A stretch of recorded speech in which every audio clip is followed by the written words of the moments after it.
Oi, oi, minha gente! Boa segunda-feira para todo mundo! Espero que vocês tenham vivido muito futebol no final de semana. E a gente vai começar a partir de agora, não sei ainda exatamente os dias, aos poucos a gente vai fazendo um calendário, uma agendinha melhor do canal, mas a gente vai ter sempre algum tipo de análise pós-rodada. E neste momento estamos com clareou ou apagou na rodada, então isso significa os destaques e também quem decepcionou. Obviamente, eu vou dar foco aqui no PSG e também nos clubes italianos, tá? Peço que você se inscreva no canal, o canal está crescendo, curte esse vídeo, porque isso me ajuda pra caramba, espalha o vídeo, porque tem muita gente que ainda não sabe que eu tô com um canal novo aqui no YouTube e aos poucos a gente vai crescendo. E lembrando que estou aceitando sugestões de temas, de nome para quadro, enfim, para o que vocês quiserem. Lembrando que também teremos em algum momento respostas de vocês. Tipo o Marcelo Beckler faz, o Beckler Responde, eu provavelmente farei tudo às claras. Ainda não sei o dia, mas enfim. Recadinhos dados, vamos começar logo, que já tem mais de 1 minuto de vídeo. Seguinte, quem clareou na rodada, quem foram os destaques da rodada pra mim? PSG e Milan. Vou explicar um pouquinho por quê e depois eu sigo para as decepções que serão mais curtinhas, tá? O PSG, acho que clareou bastante, foi grande destaque dessa rodada. Obviamente, voltou a jogar em casa com Mbappé titular, com Dembélé titular. Vale lembrar que é a terceira rodada do Campeonato Francês, venceu o Lens, que é outra equipe de Liga dos Campeões nessa temporada no futebol francês, e fez, pela primeira vez, um time titular um pouco mais parecido com o que a gente pode ver na temporada, especialmente no ataque, já que até então não tinha Mbappé e Dembélé como titulares. A questão é que para essa partida não teve o Gonçalo Ramos, que tá com uma lesão, aparentemente nada grave, deve voltar para a próxima partida talvez. Então não foi exatamente o PSG que a gente deve ver nos próximos jogos. Quem jogou um pouco mais centralizado, fazendo papel de 9, revezando um pouco com o Mbappé, foi o Asensio. Acho que foi uma das primeiras vezes que eu vi o PSG, ou talvez desde que eu comecei a acompanhar um pouco mais futebol europeu, e em especial o recorte de 6 anos em que o Neymar esteve aqui, que eu vi tanta coletividade, um time há tanto tempo a gente não via um time coletivo assim. E mais importante do que um time jogando como time em si, mas com uma ideia, baseado em uma ideia. Porque vamos lembrar que o primeiro semestre, na verdade o segundo semestre, a primeira parte da temporada passada do PSG não foi ruim, ao contrário. O início da temporada foi muito bom. E era um time que a gente falava, olha, será que o Gautier vai conseguir transformar esse coletivo de estrelas de fato num time? Mas a sensação naquele momento, e obviamente é mais fácil falar isso depois, né, de tudo que aconteceu e que a gente não viu a evolução de fato coletiva do PSG, é que ele era um time em certos momentos coletivos, mas baseado na qualidade dos seus jogadores, na qualidade do Mbappé, na qualidade do Neymar, na qualidade do Messi. Então, o ataque muitas vezes funcionava por conta da qualidade desses jogadores e não porque era um time coletivo. Nessa temporada, ao menos obviamente, é muito início, são apenas 3 jogos, mas já é um PSG que tem uma ideia de jogo, é muito clara a ideia de jogo, é posse de bola, é troca de passes, aceleração no último terço do campo.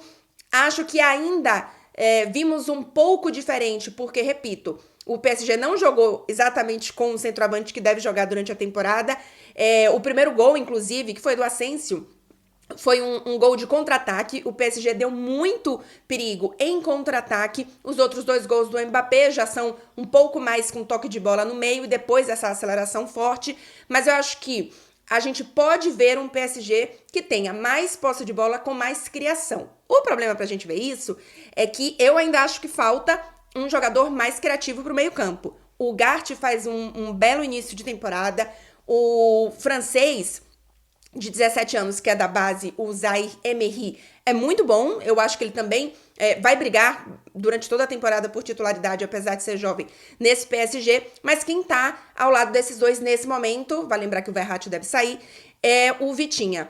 O primeiro gol até saiu de um início de jogada do Vitinha. Aí depois vai pro Emery, se eu não me engano, e o passe dele pro Asensio.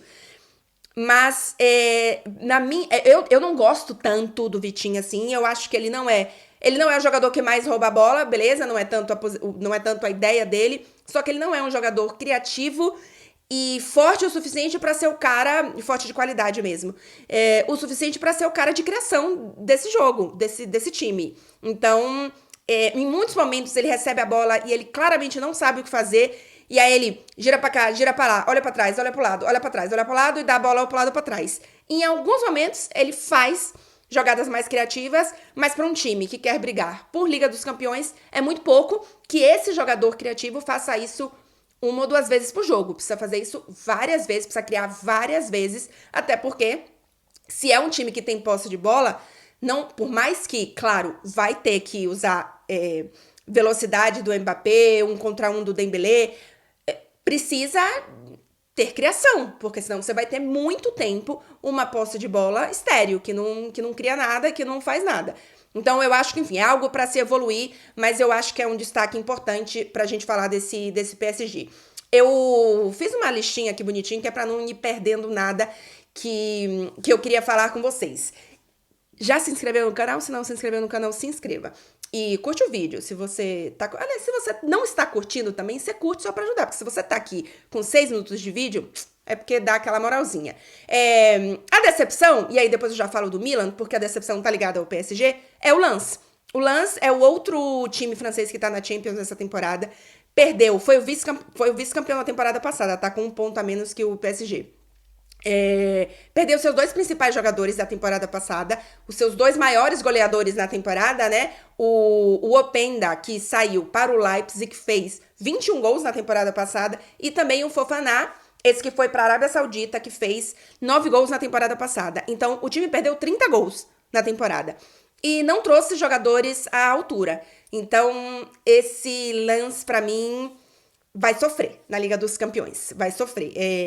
Repito, não era um PSG pronto e foi um lance que não conseguiu criar, que, assim, sabe, as regiões muito afastadas. Enfim, eu não gostei. Confesso que na temporada passada eu assisti só mais a reta final do lance, porque, obviamente, né, minha prioridade até o ano passado não era futebol francês.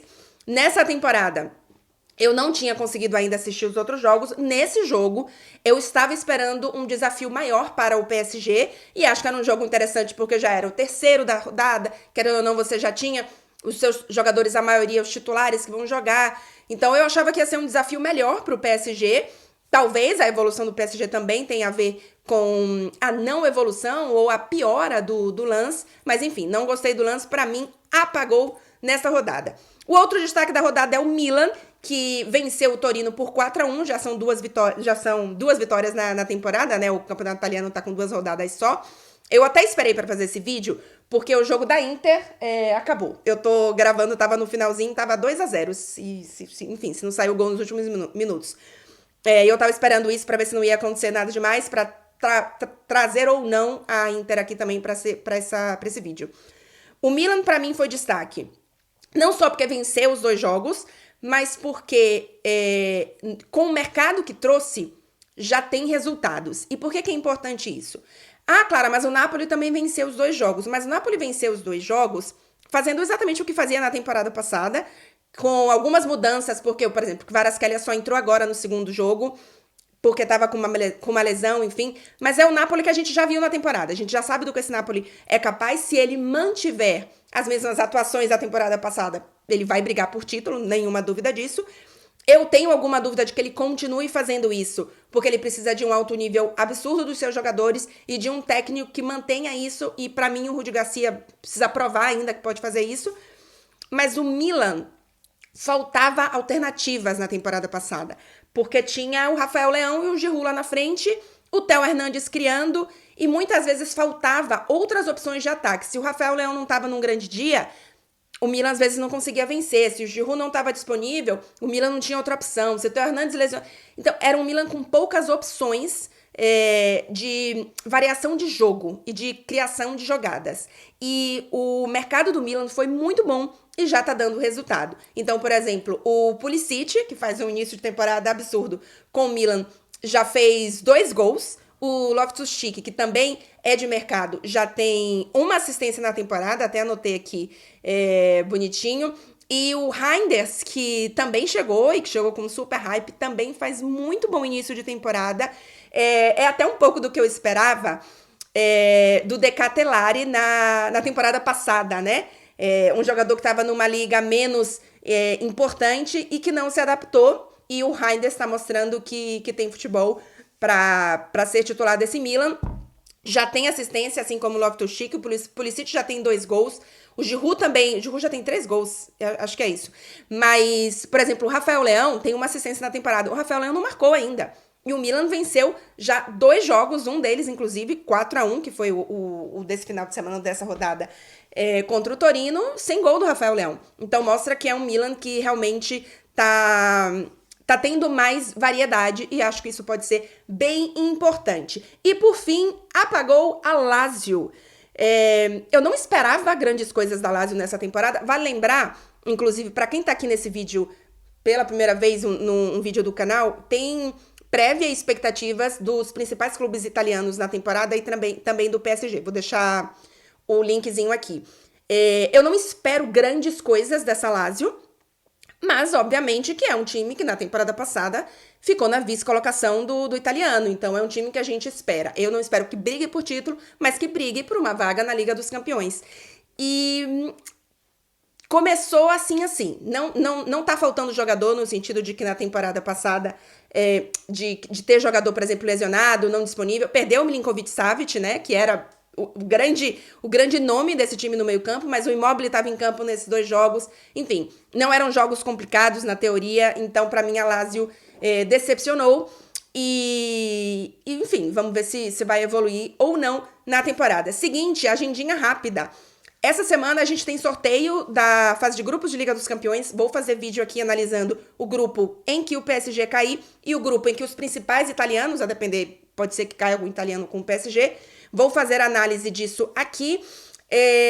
Se tivermos outras grandes novidades de mercado também, existe uma grande chance aí de que Lukaku chegue na Roma. Então, qualquer coisa, faça um vídeo sobre isso. Deixem sugestões para a semana também. E no final de semana estarei em Manchester para fazer uma invasão baiana a convite da Sócios.com. Então, final de semana, talvez a gente tenha algum vídeo divertido de lá, mas que não seja de análise, né? Talvez seja alguma coisa mais meio vlog que algumas pessoas estão pedindo. Enfim, vamos ver. Curte o vídeo, se inscreve no canal, peço mais uma vez, compartilha com mais pessoas, porque tem muita gente que ainda não conhece o canal por aqui. Boa segunda-feira para vocês, boa semana de futebol e de sorteio da Champions. Tchau, gente!